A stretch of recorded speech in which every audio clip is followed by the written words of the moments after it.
बिस्मिल्लाहिर्रहमानिर्रहीम अस्सलाम वालेकुम वरहमतुल्लाहि वबरकातुहू। डू जमादियुल अव्वल डू ही मंगेर दी तारीख 17 नवंबर की तारीख दी ये जुम्मे पाक दा तुम सारे को जुम्मा मुबारक होवे। मैं मुमताज तारिक तुसन पे वखरी गाल उम्मीद करदा तुम सारे सज्जन खैर सल्ला दे नाल हसो। आज एक बड़ी सैड स्टोरी में सुनी बैठा तो अगों दी तफसील दसेना तुसा यकीनन दाद देसो कि असा लोग भला भी कितनी जिंदा दिल हूं कि असा बेयकीनी दी कैफियत जिंदा रहने के बावजूद अपने मुल्क दे कितनी खैर खा हूं। मेरा एक दोस्त है उन्हें को कॉल की थी वीडियो यूट्यूबर भी है उन्हें को एक मजदूर दिखा है जरा रेत बजरी सीमेंट मिक्स करके मिसाला बनना पिया कोई कमरा शमरा बनता पिया ये बंदा दे दे पियो इनकी शख्सियत दे दे पियो मैं दे दे पियो उनके काम ही हो जरा दे दे पियो। इनकी एक आदत है कि इन्हें अपने मोबाइल के उत्ते अकाउंट खुलवाया हुआ ईजी पैसा अकाउंट इनकी जी थोड़ी बहुत सेविंग होंगी वन के अपने ईजी पैसा अकाउंट ऐड च करवेंदे तो इनको पता होंगे बोली मैं कने चौखे पैसे ही मिले खड़न मैं के ठीक है अच्छी आदत है लेकिन वहाँ के ही आदत तो फैले करीब भाई लुटा खड़ा है मैं के वो कि कल को ये फोन दे उत्ते कॉल इो काम करना खड़ा इथे ही खड़ा था। अच्छा कॉल वाले आखे कि गलती नाल तुहाडे नंबर दे उत्ते असां को 10,000 रुपया सेंड थी गए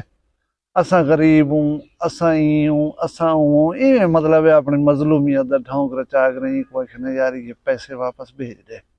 इं कि यार मैं हक लाल दी कमावन खावन वाला वा तुहाडा अगर 1 रुपया भी मैं आ गए तो मेरे उत्ते हराम है मैं तो सेंड करना लेकिन मैं इतनी माहिर का मैं कहीं सियाने बंदे कने वजन दियो मैं थोड़े पैसे वाला भिजवा देना तो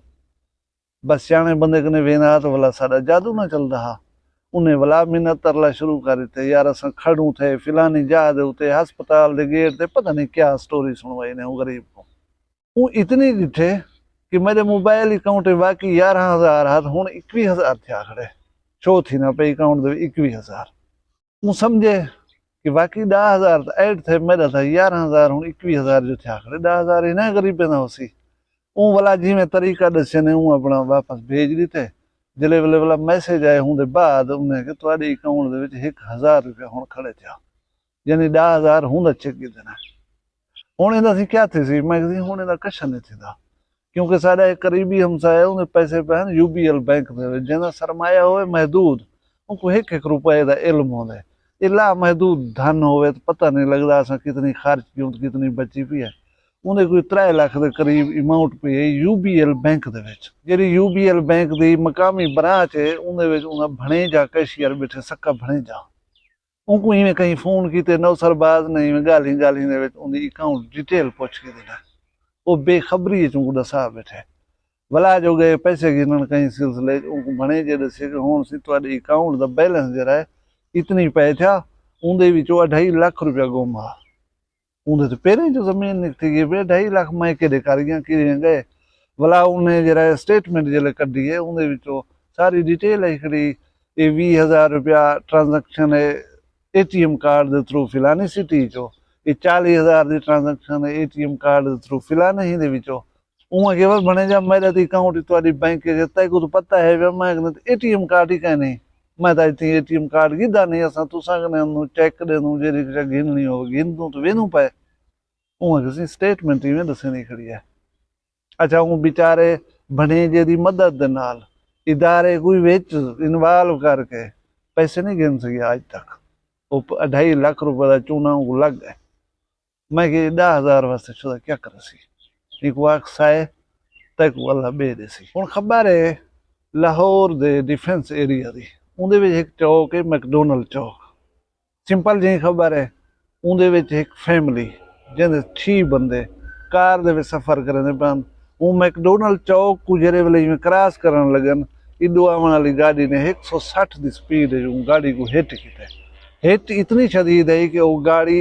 बंदे समेत 70 फुट पर हुई पी है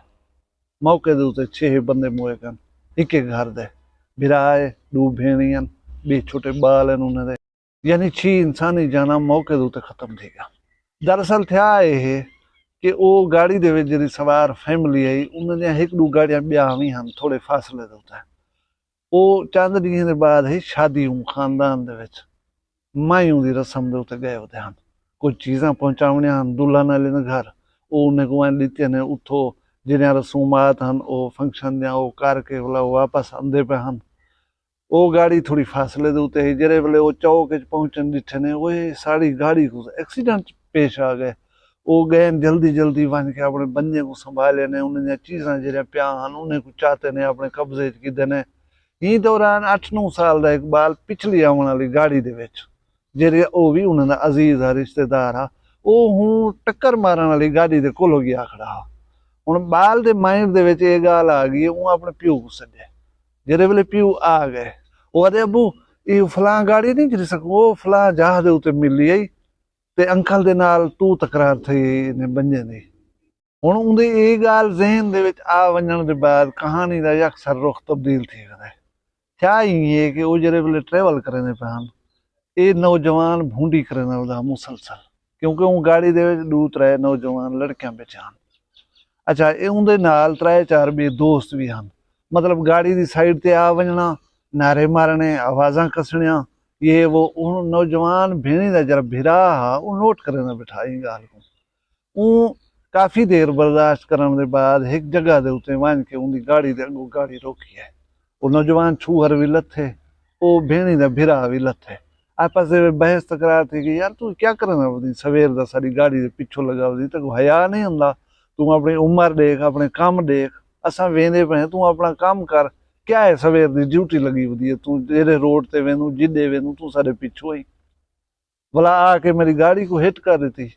उहाँ के तू दिमाग जा दे उते रख गाड़ी को हिट किवें करने हुण मैं तक दसेसां और मैं दे दा कि तू डिफेंस दे विच गाड़ी को चले ना किवें। उनको पता हा राह रस्ते ते वाकिफ आ के ई वेंदा पे ई वालो सी वो बे रस्ते दे नाल वल्या है वल्या जो है चौक दे विच मैचिंग कीती असी 160 दी शदीद स्पीड दे नाल उन्हें को हिट ऑन कीता सी यानी ये साबित है कि टारगेट किलिंग ही एक्सीडेंट ना हा। तफ्तीश दे विच जेरे वेले नवा मोड़ है वजीर आला पंजाब साहब तक गाल पहुंची है। वजीर आला पंजाब मोहसिन नकवी उन्होंने घर गए उन्होंने दिल बदवाए ने IG पंजाब पुलिस को भी गिन के गए उहाँ के इंदे विच दहशतगर्दी दा दफात शामिल करो और अगर ये बाल ना बाले गए तो ई बाल दे वालदैन दे खिलाफ भी कार्रवाई करो कि उन्हें कम उम्री दे विच गाड़ी चलावन दी इजाजत किवें दित्ती है। हुण मैं इंटरव्यू सुनदा पिया मी वो फैमिली जेहड़ी मुतासिर है उनके सरबराह दा वो अपने इंटरव्यू है फर्स्ट ऑफ ऑल मैं ये सारा कुछ अल्लाह दे उत्ते छोड़ कर घर बहाने दे उत्ते इतफाक कर गया। मैं सोचा है पाकिस्तान है परले बाज सरन और मेरा कुछ कहना थी सी मैं ही थक वेसा अपने एक्सपेंसिस ना करा अल्लाह जाने मर वजन वाले जाने और इंसाफ जाने। लेकिन वो मेरे कुछ दोस्त ने मेरी दिल बदवाई कि असां तेरे नाल हूं कुछ वकील हैं जिन्हें कि असां तेरा केस फी सबीलिल्लाह लड़सूं और भरपूर तरीके नाल लड़सूं सजा इन बंदे को दिवा के रासूं। वो आदे वाला वजीर आला पंजाब साहब आ गए IG साहब भी आ गए पहले एक सिंपल FIR कटी ही हादसे दी लेकिन वो आदे हुण जी FIR कटी गई है मैं मुतमैन हाँ शायद मैं इंसाफ मिल वजे कि हुकूमत और आला ऑफिशियल्स जेरे हैं ना वो मेरे नाल हैं उन्हें मैं थपकी दी थी उन्हें मेरा दिल बदवाए और इन बंदे को सजा मिलनी चाहिए है। लेकिन मैं मुतमैन कनमी मैं मुतमैन क्यों कनमी मैं मुतमैन ही कनमी के 7 दिहाड़े पहले दी खबर है बाल दसींदा पे उन्हें ना ही दसींदा पे अज तक उनके प्यू का ना कोई नहीं दसना पिया। मैं ट्विटर खोले मी फेसबुक खोलिए मी या जेरे सोर्सेज हैं न्यूज़ है सारे को सर्च करके बह जा हर बंदा ये सवाल उठेना पेगा यार कोई ऐसी अफलातून फैमिली है जिंदा दसाए नहीं वेंदा पिया हिन कौन किथों दे वन। हुण तुसां आप सोच सकदे हो कि जेरे आदमी दा ना घिनण कने वडे वडे दबंग सहाफ़ी पैन साडे मुल्क दे विच वडे वडे इन्वेस्टिगेटिव सहाफ़ी पैन थे उन्हें को ना घिनण दी तौफीक नहीं पई थींदी ये बाल है केरी फैमिली दा और ये बाल दे प्यू मां कौन आहिनि। तुहांजो एतमाद है तुहांजो भरोसा है उन्हें गरीबन को इंसाफ मिलसी शायद कन मिलसी। लेकिन वलाई मैं नाराल करें पाकिस्तान जिंदाबाद का नारा मारा चा